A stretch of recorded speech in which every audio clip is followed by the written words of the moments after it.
Olá pessoal, boa tarde, Aline aqui com vocês para ler mais um capítulo do Evangelho de Lucas. Hoje eu vou fazer a leitura do capítulo 19, quando Jesus vai chegar a Jerusalém, vai entrar em Jerusalém, né, que nós celebramos Domingo de Ramos, né, quando Jesus está chegando em Jerusalém. Ele foi recebido com as folhas de palmas, né, e celebrado ali. E depois também ele vai ir no templo, vai expulsar os vendedores do templo, né? E nesse capítulo também ele vai encontrar Zaqueu, né? Então eu espero que Deus abençoe vocês muito, a paz dele esteja com vocês e que essa palavra frutifique na vida de vocês também. Então vamos lá. Jesus entrou em Jericó e estava atravessando a cidade. Morava ali um homem rico, chamado Zaqueu, que era chefe dos cobradores de impostos. Ele estava tentando ver quem era Jesus, mas não podia por causa da multidão, pois Zaqueu era muito baixo. Então correu adiante da multidão e subiu numa figueira brava para ver Jesus, que devia passar por ali. Quando Jesus chegou àquele lugar e olhou para cima e disse a Zaqueu: Zaqueu, desça depressa, pois hoje preciso ficar na sua casa. Zaqueu desceu depressa e o recebeu na sua casa com muita alegria. Todos os que viram isso começaram a resmungar. Este homem foi se hospedar na casa de um pecador. Zaqueu se levantou e disse ao Senhor: Escute, Senhor, eu vou dar a metade dos meus bens aos pobres. E se roubei alguém, vou devolver 4 vezes mais.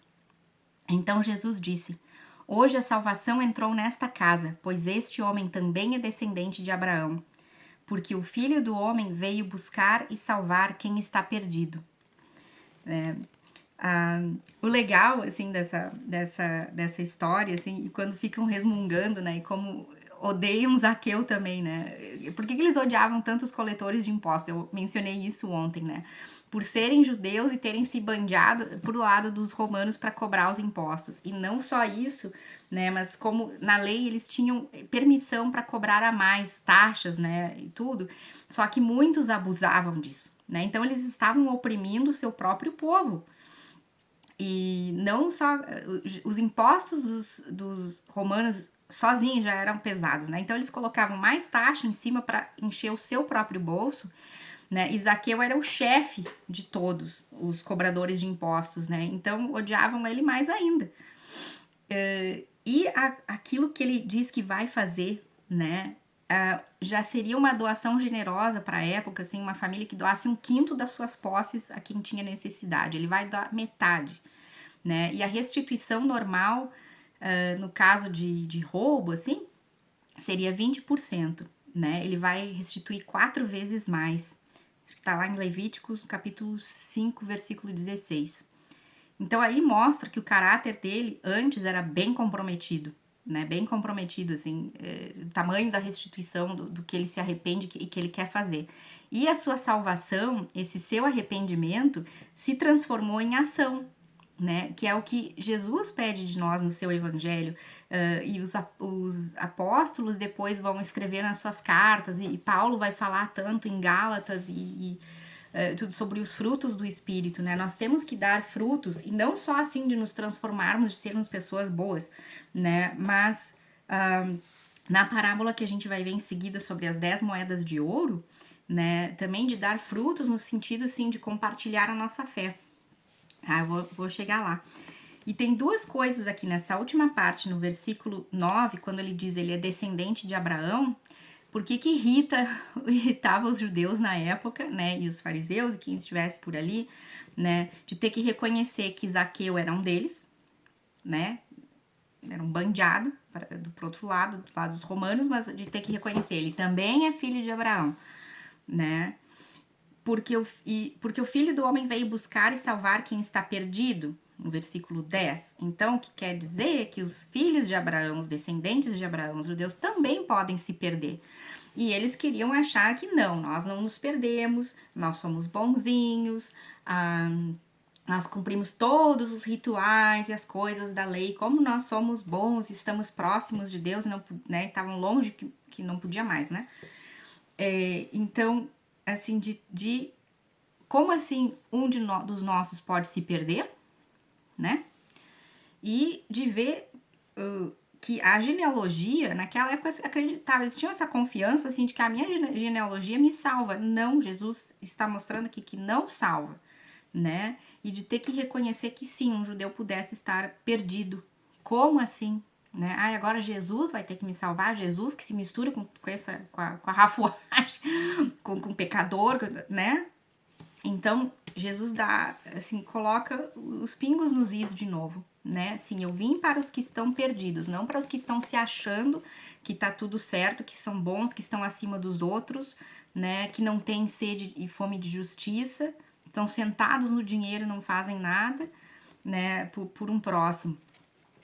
Né? Então, Jesus mostrou isso. O seu evangelho, a sua salvação, não está longe de ninguém.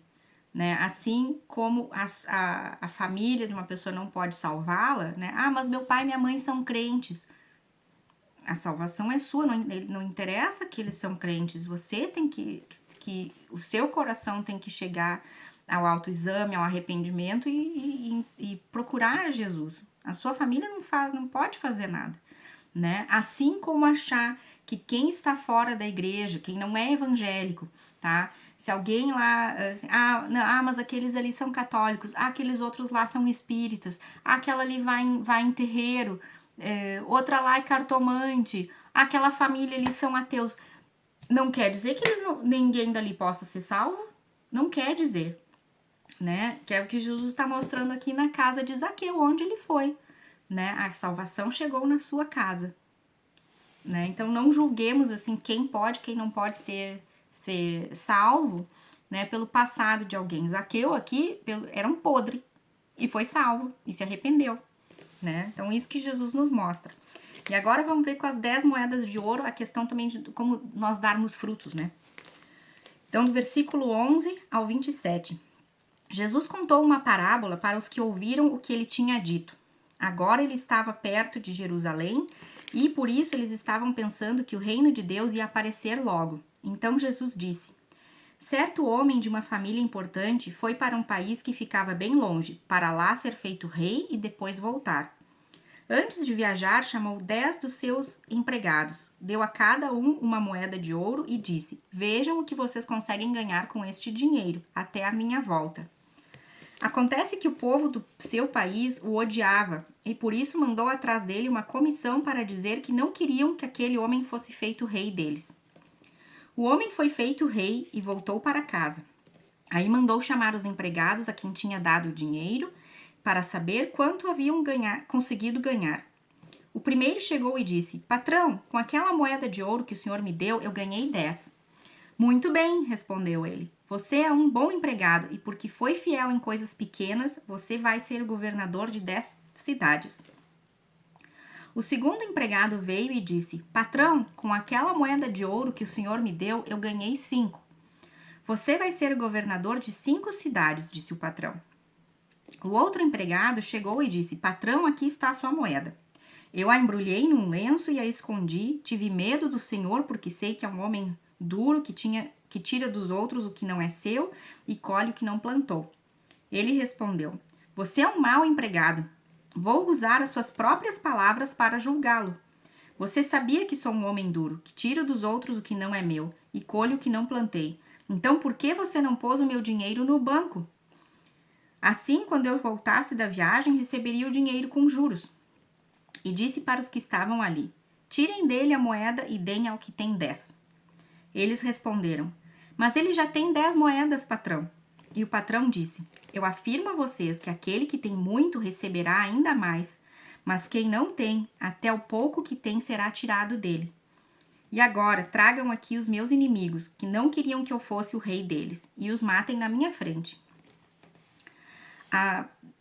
Quando eles recebem essa parábola, ela é parecida, tem alguns detalhes a mais, mas é parecida com aquela de Mateus, dos servos, né, que recebem os talentos também, que tá lá em Mateus, no capítulo 25, do versículo 14 ao 30, né. Então, isso se assemelha, quando ele diz assim, esse homem vai se afastar, ele vai para um lugar longínquo para ser feito rei e depois vai voltar. Né? Não parece com o que Jesus vai fazer, né? Ele esteve ali, ele ascendeu aos céus e tudo, e depois vai voltar, né? Quando o seu reino vai se consolidar na sua segunda vinda. E o que ele dá aqui, o que ele nos mostra aqui, isso aqui se aplica muito a nós.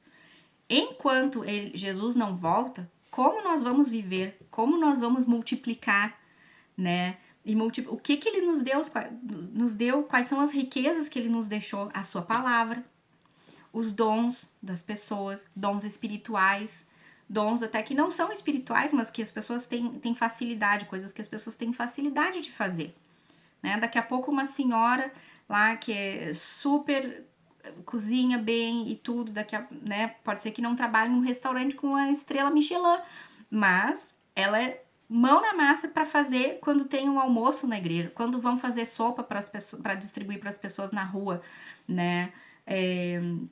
Uma senhora da nossa igreja, nossa, é um testemunho lindíssimo, assim. Ela teve, quando criança, um problema nas cordas vocais, assim, que ela ficou sem falar por anos, assim, por alguns anos, se não me engano, ela falou, né? E depois, assim, e não tinha jeito com o médico e tudo. E depois, quando ela, em um ano, assim, ela começou a fazer, não foi aquele milagre, assim, automático, mas aquele último ano ali que ela esteve com aquele problema, foi progredindo, foi progredindo, foi progredindo. Hoje ela canta na igreja, é uma coisa de louco.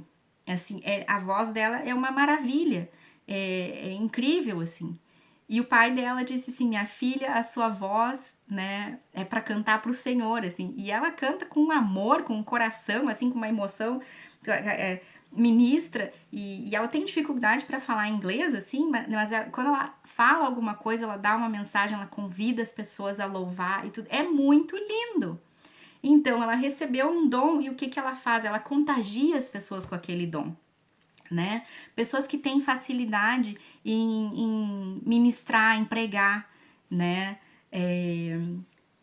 O que a gente vai fazer com os nossos dons, né? Quando Jesus voltar, quantas pessoas vão ter ouvido de nós sobre Jesus, sobre a nossa fé, sobre a transformação da nossa vida através dele? Quantas pessoas vão ter ouvido, né? Ou será que eu vou guardar, né? Aquele guardou a moedinha ali só para ele? Né? Ele não tinha confiança, ele sabia. Você acha que os outros também não tinham medo, que não conheciam qual era o patrão que eles tinham?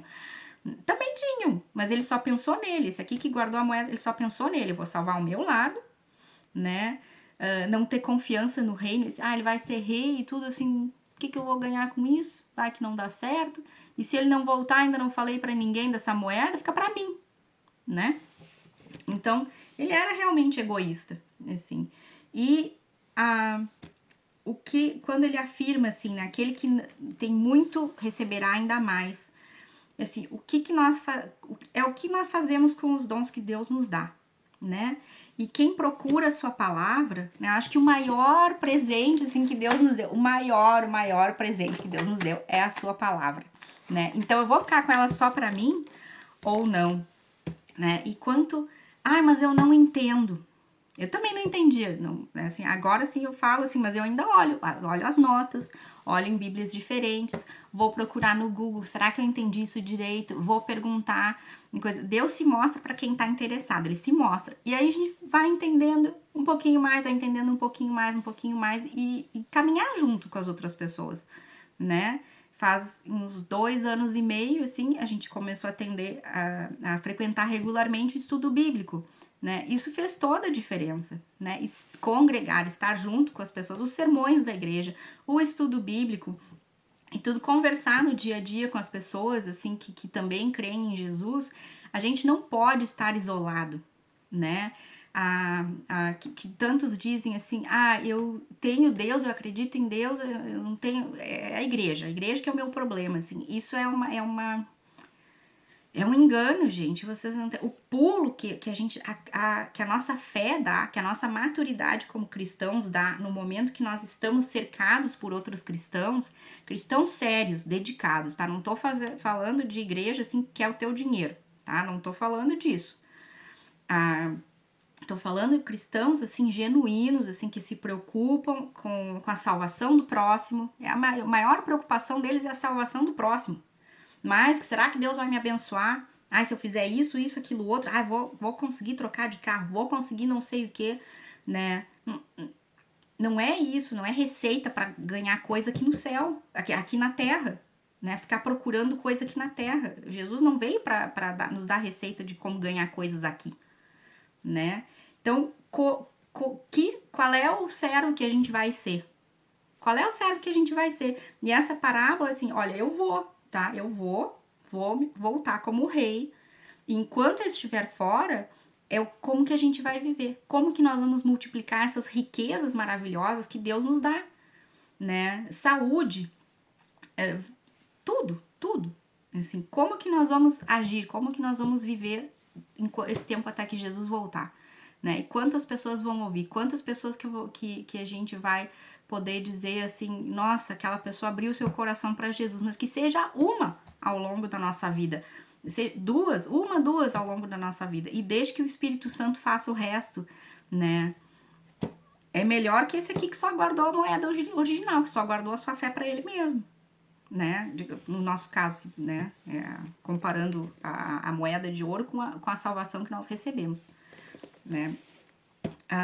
E quando ele falou, né, bem rígido, assim, né, e tragam agora os meus inimigos que não queriam que eu fosse rei deles e os matem na minha frente, né, é sério isso aqui, né, eu não sei, aqui nas notas não diz, assim, se tá se referindo quando o julgamento de Deus chegar, assim, eu não vi isso, mas foi o que eu pensei na hora que eu li, assim, né? E as pessoas que não querem que Jesus seja rei, que não aceitam, que rejeitam Jesus, não só daquela época, né? Que a gente vai ver quando ele chegar em Jerusalém, mas que rejeitam a Jesus nos dias de hoje, né? Eu acho muito triste, assim. Então, Jesus entra em Jerusalém, do versículo 28 ao 40. Depois de dizer isso, Jesus foi adiante deles para Jerusalém. Quando iam chegando aos povoados de Betfagé, desculpa, é difícil dizer isso, Betfagé e Betânia, que ficam perto do Monte das Oliveiras, enviou 2 discípulos na frente com a seguinte ordem: vão até o povoado ali adiante. Logo que vocês entrarem, lá encontrarão preso um jumentinho que ainda não foi montado. Desamarrem o animal e o tragam aqui. Se alguém perguntar por que vocês estão fazendo isso, digam que o mestre precisa dele. Eles foram e acharam tudo como Jesus tinha dito.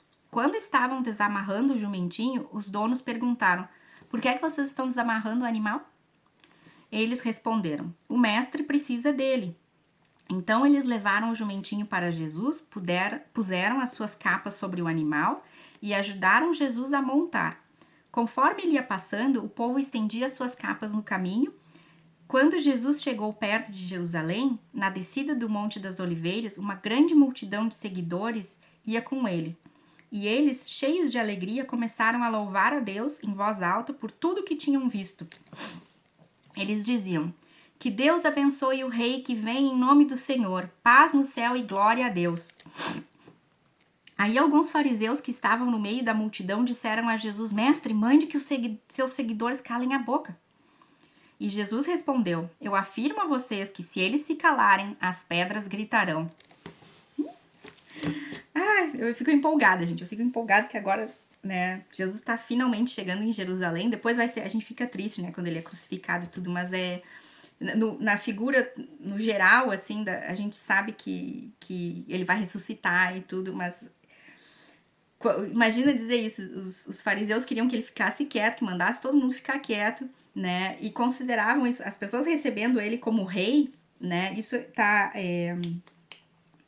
foi a profecia de Zacarias, né, no capítulo 9, no versículo 9, eu marquei, capítulo 9, versículo 9, alegre-se muito, povo de Sião, moradores de Jerusalém, cantem com alegria, pois o seu rei está chegando. Ele vem triunfante e vitorioso, mas é humilde e está montado num jumentinho, filho de jumento, né? Então eles achavam, Jesus, ele era muito conhecido já aqui. Nesse momento que ele chega a Jerusalém, né, ele já é muito conhecido, as pessoas estão vindo para comemorar a Páscoa, então Jerusalém tá lotada, né? E quando ele manda discípulos procurar o jumentinho, ir lá buscar e dizer, não, o Senhor precisa do jumentinho, né, leva, não tem problema ninguém falar nada, porque os judeus reconheciam essa profecia, né, e estavam celebrando, estavam comemorando e tudo. O problema com isso é que depois eles ainda estavam esperando um líder nacional, né? Ele vai chegar em Jerusalém, ele vai acabar com os romanos, e com todos os milagres que eles já tinham visto Jesus fazer, eles não tinham dúvida disso, né? Mas eles montaram a fé deles nas expectativas deles, que eles queriam que Jesus tirasse os romanos de lá, acabasse com a opressão dos romanos sobre eles. Então a fé deles se baseava nessa expectativa deles. E quando eles entenderam, né, o povo judeu entendeu que não era isso que Jesus ia fazer, né, imagina depois vê-lo crucificado, né, debochado aqui, né, Jesus, o rei dos judeus, tá lá na cruz, assim, Pilatos mandou colocar, muitos se viraram contra Jesus, né, se revoltaram contra Jesus por causa disso, eles perceberam, não é isso que ele vai fazer, não, né, como assim? Então, não entenderam, eles não escutavam os profetas anteriores, não entenderam o Messias, né? Os fariseus não queriam nem aceitar. Então, muitos se revoltaram contra Jesus, né? Mas essa passagem, assim, quando eles receberam Jesus, eles estavam ainda felizes. Agora os romanos vão sair daqui, né? E os fariseus, assim, que disseram, mande eles ficarem quietos, né? Porque eles achavam que era uma blasfêmia, que era um sacrilégio, né? Esse homem não é Deus, né? E até tem uma passagem que... onde que foi? Foi lá quando Jesus está chegando, né? A passagem de Zacarias e... né, que ele chega no burrinho e tudo... Os fariseus, eles não queriam nem que o seu poder fosse questionado, né, a sua autoridade fosse questionada. Eles achavam aquilo ali um sacrilégio, como que ele vai se comparar a Deus, né? E porque tinha profecias, lá em Habacuc 2:11, né, que as pedras iriam gritar, iriam se, né? No dia de julgamento de Deus contra a Judeia, né, que depois os babilônios invadem Jerusalém 586 a.C., né, que naquele momento o povo estava correto em louvá-lo, em recebê-lo como rei, né, e que as pedras iriam gritar também, porque não só no sentido de louvá-lo, mas são testemunhas da rejeição, assim como foram testemunhas da rejeição lá no que Habacuc estava profetizando antes da queda de Jerusalém para os babilônios. Aqui também as pedras serão testemunhas de como as pessoas rejeitarão Jesus durante o período que ele está ali em Jerusalém, né? Já vinham rejeitando antes também. E além disso, os fariseus não queriam saber de chamar muita atenção de Roma, não queriam que daqui a pouco venha o exército deles aqui, né, vai acabar com todo mundo. Então, eles não queriam esse tipo de conflito e achavam, né, já queriam sempre, desde o início lá do capítulo, quando Jesus veio e começou a ministrar, foi o seu batismo, e ele começa a ensinar, né, que os fariseus estão sempre tentando arrumar uma desculpa, até convidando Jesus para ir na casa deles para arrumar uma desculpa, ver que ele vai dizer alguma coisa que possam acusar ele, ou fazer algum milagre, alguma coisa que eles possam prendê-lo, né? Mas, e vai mostrar aqui quando Jesus está no templo, que eles queriam, né, quando ele limpa o templo dos vendedores, que eles queriam matá-lo, mas porque as pessoas ouviam ele, confiavam nele e tudo, e os ensinamentos, eles não conseguiam, né? A gente vai ver isso daqui a pouco. Então, Jesus cumpriu a profecia, né, de chegar num jumentinho ali, né, e de falar isso, que até as pedras gritarão, né? Eles estão fazendo certo. Eu sou o rei, eu sou o Deus que chegou aqui entre vocês, né? Então, vamos lá. Jesus chora com pena de Jerusalém, do versículo 41 ao 44. Quando Jesus chegou perto de Jerusalém e viu a cidade, chorou com pena dela e disse: Ah, Jerusalém, se hoje mesmo você soubesse o que é preciso para conseguir a paz. Mas agora você não pode ver isso, pois chegarão os dias em que os inimigos vão cercá-la com rampas de ataque e vão rodeá-la e apertá-la de todos os lados. Eles destruirão completamente você e todos os seus moradores. Não ficará uma pedra em cima da outra, porque você não reconheceu o tempo em que Deus veio para salvá-la. Né? Então Jesus ali reafirma, vocês não reconheceram quando eu vim. E o que os fariseus estavam dizendo, ele manda todo mundo ficar quieto. Né? Não queriam saber dele. E depois, isso que Jesus falou vai se concretizar lá no ano 66 depois de Cristo. Os judeus se rebelaram contra Roma, né? E aí o Tito, o imperador na época, ele atacou daí de volta, né? Eles não conseguiram entrar imediatamente em Jerusalém, mas depois que a cidade estava enfraquecida, que eles fizeram assim cercaram, né? Ficaram cercando Jerusalém. Aí eles, no ano de 70 depois de Cristo, aí eles conseguiram entrar, queimar tudo, destruir tudo, não sobrou ninguém. Não sobrou ninguém mesmo. E, né, a tristeza de Jesus, né? E sabendo disso, assim, quando os outros profetas vieram, Jesus já faz uma menção a isso, né, num capítulo que a gente leu, uma passagem, o amor de Jesus por Jerusalém, né, de ele ficar triste, assim, porque os outros profetas foram perseguidos, alguns foram mortos, e tudo que já anunciavam a chegada do Messias, né, ou para as pessoas se arrependerem dos seus pecados, o julgamento de Deus vai vir, e tudo, e Jerusalém rejeitava, e depois se lascava, né? Vocês acham que Deus tem prazer, assim, em punir as pessoas? Claro que não, né? Davi mesmo diz em um dos salmos, acho que o 51, quando ele se arrepende de ter estado com a Bathsheba, que não é o nome assim que se diz em português, mas desculpa, ele fala, não, o Senhor não se alegra de sacrifícios, se não seria isso que eu teria trazido, mas não é isso que o Senhor quer. O Senhor se alegra de verdade de um coração contrito, né, de um coração arrependido. Então, Deus ele sente por nós, ele tem pena, ele nos criou, e aí vê a pessoa indo para sua própria destruição, né? É doloroso, assim. Então Jesus chora, né? Os outros profetas, eles estão vendo Deus e os milagres e as profecias que estão se cumprindo, e ainda assim eles não querem. Como podem amar tanto o pecado e a maldade e os seus interesses próprios, né?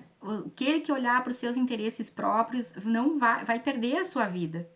E aquele que entregar a sua vida vai ser salvo, né? Os seus interesses próprios, é aquilo que eles só queriam enxergar a Jesus como alguém, uma figura política, um líder nacional que iria tirar os romanos do poder. Se não fosse isso, né? E como não foi isso naquele momento, né? Eles o rejeitaram, se revoltaram, né? Se revoltaram. Não me surpreende depois que eles vão lá escolher Barrabás em vez de Jesus para soltar.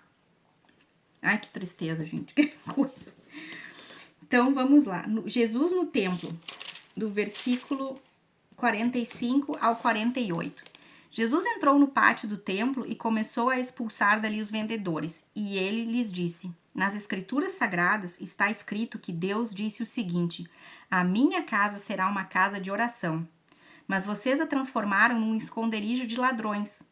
Jesus ensinava no pátio do templo todos os dias. Os chefes dos sacerdotes, os mestres da lei e os líderes do povo queriam matá-lo. Mas não achavam jeito de fazer isso, pois todos o escutavam com muita atenção. Então, isso que Jesus diz, a minha casa será uma casa de oração, e essa passagem tem também em Mateus, no capítulo 21, do versículo 12 ao 17, Marcos, no capítulo 11, versículo 15 ao 19, e em João, no capítulo 2, do versículo 13 ao 22. Quando Jesus, num desses outros evangelhos, assim, tem uma parte que Jesus diz: o zelo pela casa de meu pai me consome. E Então, quando ele estava expulsando os vendedores ali, esses vendedores se concentravam na parte que era destinada aos não-judeus para orar, né? E ali eles tiravam o espaço, né? E as pessoas compravam animais ali, às vezes estavam viajando de uma longa distância, então os vendedores davam aquela facilitada, digamos assim, mas cobravam uma exorbitância. Sabe? Essa pessoa não vai carregar um animal de não sei qual longura até aqui, eu vou cobrar o que eu quero, né? E então tornar o templo, assim, usurpar o templo de Deus. E aí Jesus fica bravo, com razão, né? E usa essas palavras que Deus mesmo falou, né? Então, lá em Jeremias, no capítulo 7, versículo 11, será que vocês estão pensando que o meu templo é um esconderijo de ladrões? Eu tenho visto o que vocês estão fazendo. Sou eu, o Senhor, quem está falando, né? A autoridade, assim. Por isso que a gente diz, né? Que na Terra a gente não tem nada, é tudo emprestado, gente. É tudo emprestado. Né? Como que nós vamos cuidar? O que nós vamos multiplicar? Nós vamos tratar com carinho, nós vamos tratar com zelo, nós vamos tratar com zelo o meu próximo também é templo do Espírito Santo. O meu próximo que ainda não foi salvo, que não encontrou a salvação, ainda não encontrou a riqueza de viver com Deus no nosso coração o tempo todo, né? Gente, depois em Isaías, no capítulo 56, né, no versículo 7, também ali, de novo, eu os levarei ao meu monte santo, e vocês ficarão felizes na minha casa de oração. Eu aceitarei os sacrifícios e as ofertas que vocês apresentarem no meu altar, pois a minha casa será chamada casa de oração para todos os povos. Para todos os povos, ali já vem a promessa. Jesus não vai morrer só pelos judeus, né? Para todos. E, né, os sacerdotes, os mestres da lei, líderes do povo, né, líderes do povo. Então, até os líderes do povo podia ser gente influente na área política e tudo, negociantes, né, pessoas de negócios, assim, porque Jesus estava atrapalhando eles, né? Então, imagina, ele expulsa os vendedores do templo, né, que era o ganha-pão de muita gente ali. Claro que eles vão odiar Jesus, né? Os líderes, os fariseus, tudo, não queriam saber de Jesus. Jesus está acabando com a nossa reputação. Ele diz que tudo que nós fazemos não serve, não é aquilo ali que limpa, nos chama de sepulcros caiados, que aponta todos os nossos defeitos, a nossa falta de compaixão pelo próximo e tudo, as riquezas que nós temos, né, que a gente não usa para ajudar quem está precisando. Então, claro, elas estavam por aqui com Jesus, assim, né? Jesus veio para falar e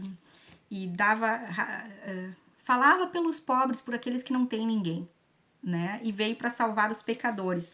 E eles estavam muito, esses sacerdotes, os mestres da lei, eles estavam muito se achando na razão, assim, eu sou bom o suficiente, tudo que eu faço, já tô salvinho, né? E Jesus, não tá, né? Quantas vezes ele falou lá quando ele contava dos banquetes, né? No banquete, quando Lázaro que estava com Abraão, né? E muitos que achavam que iam estar no reino de Deus e não iam estar. Jesus fala, a porta é estreita e os que estão pensando que vão estar lá não vão estar, né? E é isso, gente, pro capítulo 19. Agora vamos entrar no capítulo 20, os últimos 4 capítulos, né? Ai, agora é bem emocionante, assim, tá? Eu espero que vocês estejam sendo abençoados com essas leituras. E é isso, gente. Eu agradeço de todo o meu coração a presença de vocês. E compartilhe se você acha que vai alegrar alguém, pode ajudar alguém. E deixe perguntas ou deixe contribuições também, se tem alguma coisa que você sabe mais, porque eu também tô aprendendo, gente. Eu não sei tudo, tá? Assim, mas nem falar, assim, né? Eu gosto de estudar, gosto de aprender, então quem sabe também mais e coisa, deixe nos comentários, né? Que é sempre muito bom, assim, compartilhar e poder aprender mais. E Deus usa outras pessoas para abençoar a gente também, né? Quem mais tem, mais será dado, né? Então, compartilhe. Muito obrigada e um ótimo final de semana para vocês. E glória a Deus que Ele nos deu esse presente maravilhoso de Jesus e da sua palavra conosco e do Espírito Santo o tempo todo. Não tem bênção maior. Tá bom? Até mais, gente. Tchau, tchau.